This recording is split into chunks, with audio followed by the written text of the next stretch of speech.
नमस्कार सभी पेंशन भोगियों का स्वागत है एक बार फिर से। दोस्तों, इस वक्त की पेंशन धारकों के लिए बहुत बड़ी और इम्पोर्टेंट खबरें निकलकर सामने आ चुकी है। जी हां दोस्तों, ईपीएफओ की पेंशन को लेकर पहली बड़ी खबर निकलकर सामने आ चुकी है। जो प्राइवेट कर्मचारी रिटायर्ड हो चुके हैं उनकी भी बढ़ने वाली है पेंशन। अभी न्यूनतम पेंशन मिलती है इतनी, लेकिन होगी बम्पर बढ़ोतरी।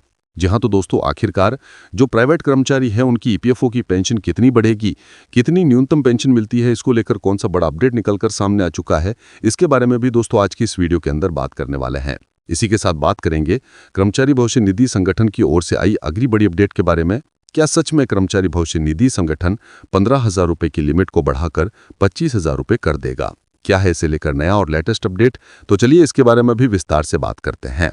पीएफ नियंत्रण करने वाली संस्था ईपीएफओ जल्द ही पेंशन भोगियों को अच्छी खबर दे सकती है और खबर ईपीएफओ की बेसिक पे लिमिट 15,000 रुपये से बढ़ाकर 25,000 रुपये कर सकता है।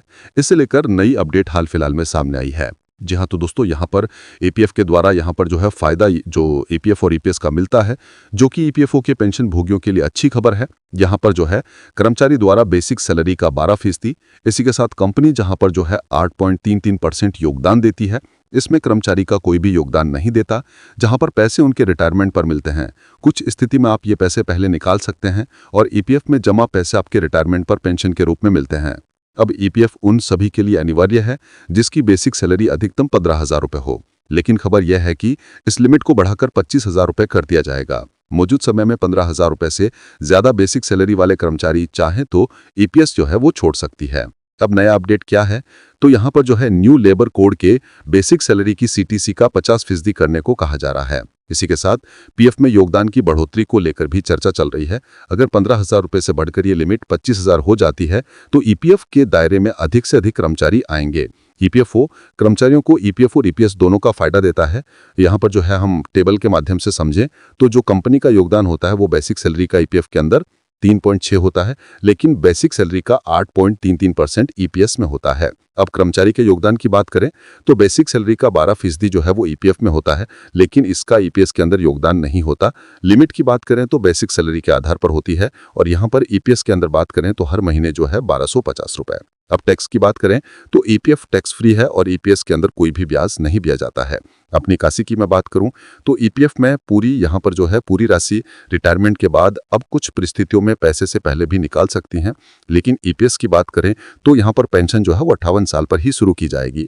अब योगदान कितने समय का बात करें तो ईपीएफ में 60 साल तक बेरोजगार होने पर नहीं करना होगा, लेकिन ईपीएस की बात करें तो न्यूनतम 10 साल तक और शुरुआती पेंशन के लिए 50 साल और नियमित पेंशन के लिए 58 साल तक का योगदान जरूरी है। तो आखिरकार अब जो है कब होने वाला ये बदलाव जो है कब तक लागू होगा? मीडिया रिपोर्ट में मिली जानकारी के अनुसार ईपीएफओ के सेंट्रल बोर्ड ऑफ ट्रस्टीज की बैठक दिसंबर से जनवरी 2026 के बीच हो सकती है और इस बैठक में बेसिक सैलरी लिमिट को बढ़ाने का प्रस्ताव भी यहां पर दिया जा सकता है। लेकिन इस बीच एक और बड़ी खबर आई जिसमें पेंशनर्स के लिए खुशखबरी ये बताई जा रही है। कर्मचारी भविष्य निधि संगठन ने 99% उच्च पेंशन आवेदनों का निपटारा कर दिया है।